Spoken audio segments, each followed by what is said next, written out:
we will continue with deriving an expression for depletion interaction. So, what we had done in the last class was this. Okay, we took a very simple case of two plates which are embedded in a polymer solution, and we found out what is the depletion interaction between the two plates. This is one of the simplest geometry, and it will help you to calculate. This calculation is fairly simple, right. So, what we said is that if you have two plates which are separated by a distance h, okay, then the force that acts between the two plates, we wrote it up as Pi minus Po, where Pi is the osmotic pressure force in the region between the plates, and Po is the osmotic pressure force in the region outside the plate, right.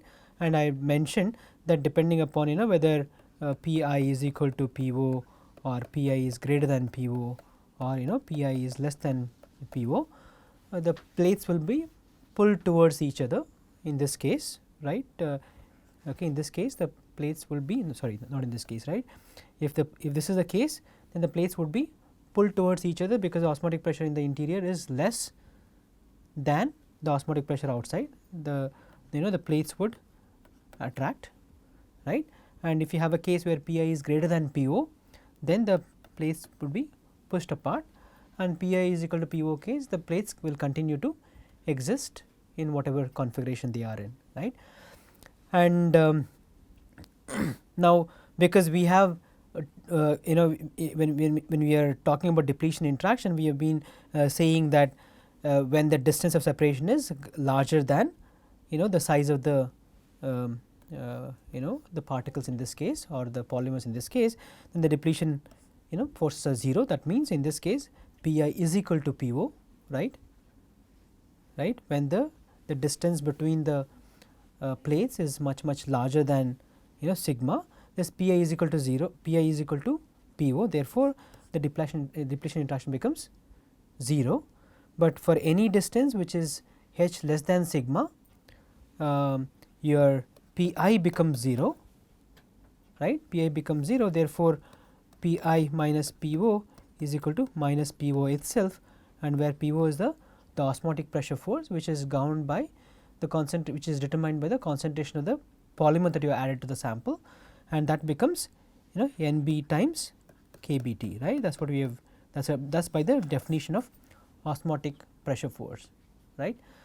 So, we know how we got this, starting from this. Then, to obtain the interaction potential W of h, that is what is interested, that is what we are interested in, and W of h is the interaction force per unit area in this case, okay. And you can just simply integrate W of h is going to be integral of K of h into dH, okay, and that is how you obtain this expression, right. So, it was a fairly straightforward derivation, right. However, if you go to other geometries, like if you want to calculate what is the depletion interaction between spherical particles, then the derivation becomes a little bit more involved, okay. And in this case, so now if you look at this particular configuration, right. So, you have this is the overlap volume, right, or this is the lens that is formed, right. This is the lens that is formed when there is a overlap of the depletion layers, right. Now, in the previous case we talked about whether the pressure is 0 here and what is the pressure there, right.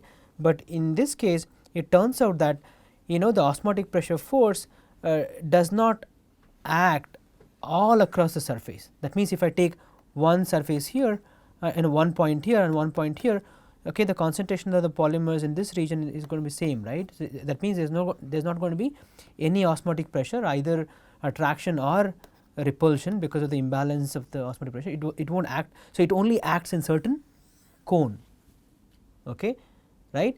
And typically it acts in a cone which is theta is equal to 0 to theta is equal to 2 times theta naught, okay, where this the magnitude of this theta naught depends on the overlap itself, right. Is there a higher overlap or a lower overlap? That means it will essentially depend on this lens volume, okay, whether the volume of the lens is something like this or something like that, right. Okay, depending upon the extent of overlap, your theta is going to change. Okay. Now, to calculate depletion force, what you should do is I am going to take a point there. I am going to take, so I am going to take multiple points, right, in that the cone region, and I would like to calculate. I am going to join them. Then I am going to calculate what is the pairwise interaction, right. It turns out that if I do like that, and if I it turns out that I will have two components, right. One is the horizontal component and the vertical component. I would have to add them up, right. Now, it turns out that the vertical component will cancel each other.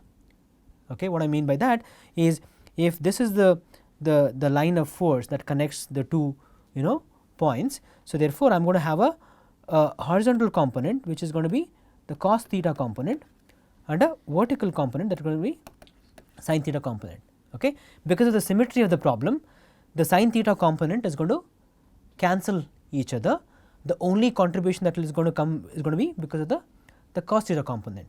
Okay. If P is the osmotic pressure, then P cos theta will give you the component of the force that is acting across the two point that we have considered, and the summation of that is what is going to give you the total osmotic pressure force, right. So, yeah, it is a little bit involved, like the previous case, right. It is not as simple a method to do it. People have worked it out. If you want to read a little bit more, then you can go back and look it up. It turns out that the surface over which this the surface, that is this particular surface over which the depletion forces are acting is given by something like 2 times r d square sin theta into d theta. Okay. And with this r d is given by r d is equal to r plus sigma by 2. Okay. That is the effective volume of the particle, okay, where r is the radius of the particle that we have considered. Sigma by 2 is the half the size of the polymer molecules. Okay. That will be the effective size, and it goes as 2 r d square sin theta into theta. If you want to get the overall force, I would have to again integrate this over all angle going from 0 to theta naught. Okay. So, from that you can actually get what is the expression for the force that is acting between the two spherical particles, and then once you know the force, you can actually get the depletion potential again, right. If again in this case it is represented k of r, if you know this, that is going to be again minus d of w, okay, or w of d, right. It is going to be minus d of w of d, or in this case r divided by dr, right. So, I can integrate that, and then so essentially you will have a expression similar to what we have seen, right. So, for any distance less than 0, you are going to have the repulsion that is going to come because of the overlap of the electron cloud, that is this, okay, and you are going to have an osmotic pressure times the overlap volume, okay, when the distance is in this particular range, and this overlap volume we can actually get it as if you do the derivation and all that. So, you will get the overlap volume which is something like that. Okay. It depends on the extent of overlap, right. It depends on this is the separation distance, right. So, h is essentially the separation distance, but it is the surface to surface separation distance, okay, and r is the size of the particle. 2 times delta is the size of the polymer molecule that has been considered. Okay. So, you will see that a lot of cases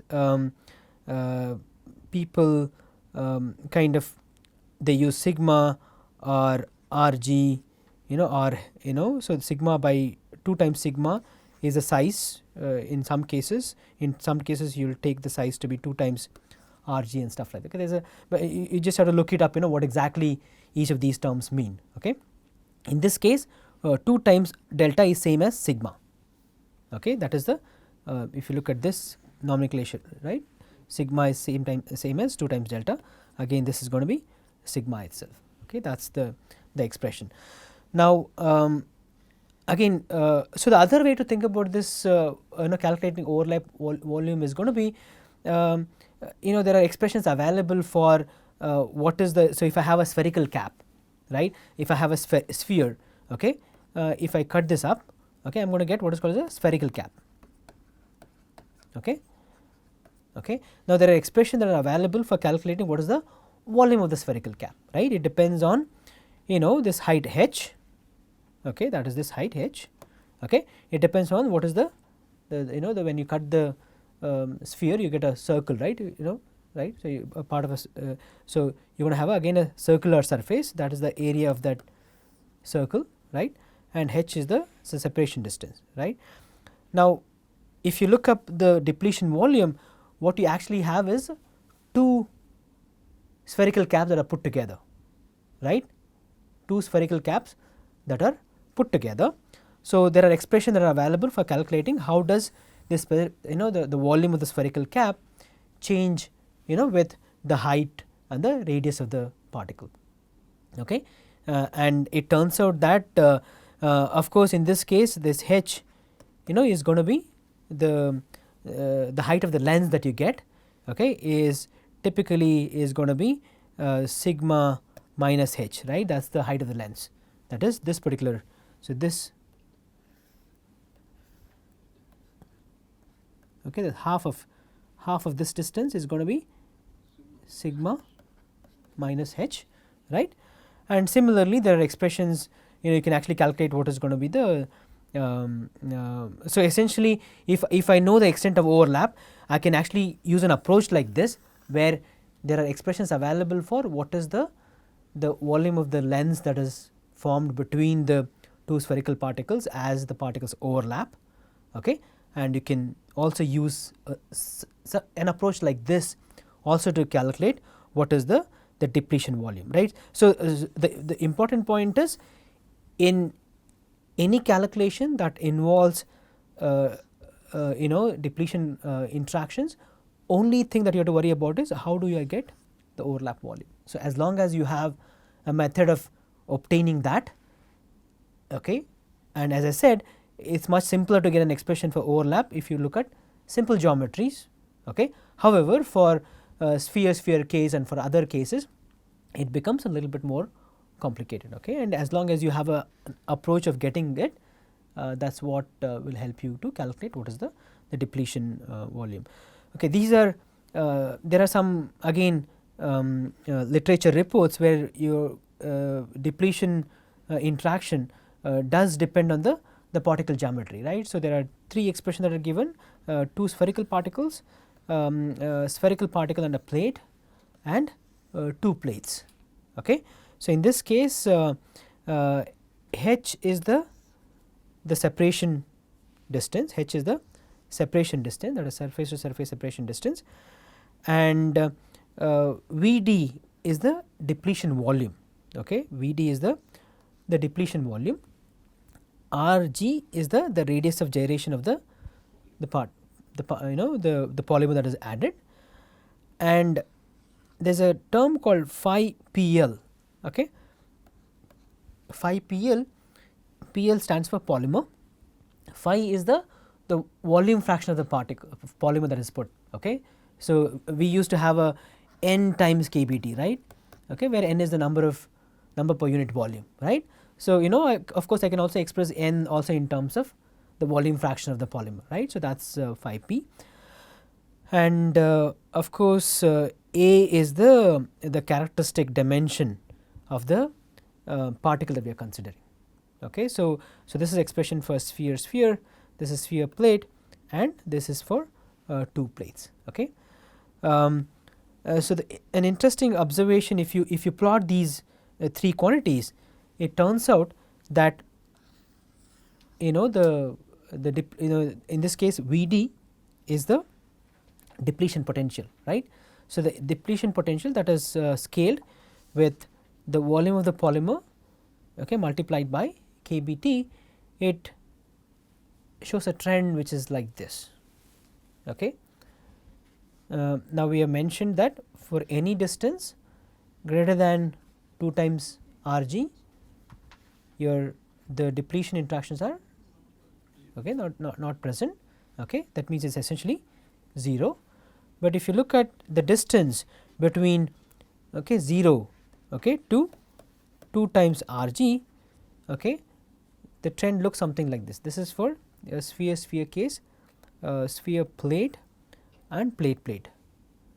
Okay. So, any thoughts as to why the variation is in this way?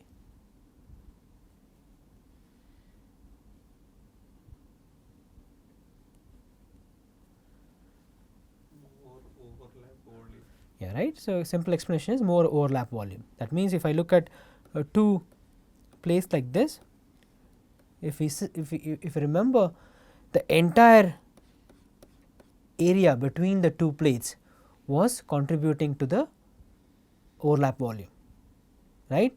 However, if I look at two sphere case, okay, there is only a small area that is okay, between the two particles was contributing to the overlap volume, and of course, if I take the two case of a sphere and a plate, okay, again the overlap volume is going to be something in between. So, in this case, everything else has been kept constant, the concentration of the polymer is kept constant, the particle and the temperature is the same. Okay. So, if you just plot the scaled depletion potential as a function of separation distance, it turns out that the strongest attraction would be felt for the plate combination, and the least for a given separation distance, the least attraction would be felt for the sphere plate. This is solely because of the effect that comes from the fact that the depletion volumes for the three cases are different, and it increases in this order. Okay. Least for the spheres, the next highest is going to be sphere plate, and the highest the overlap volume is going to be for the plate combination. Okay. So, that is about depletion interaction.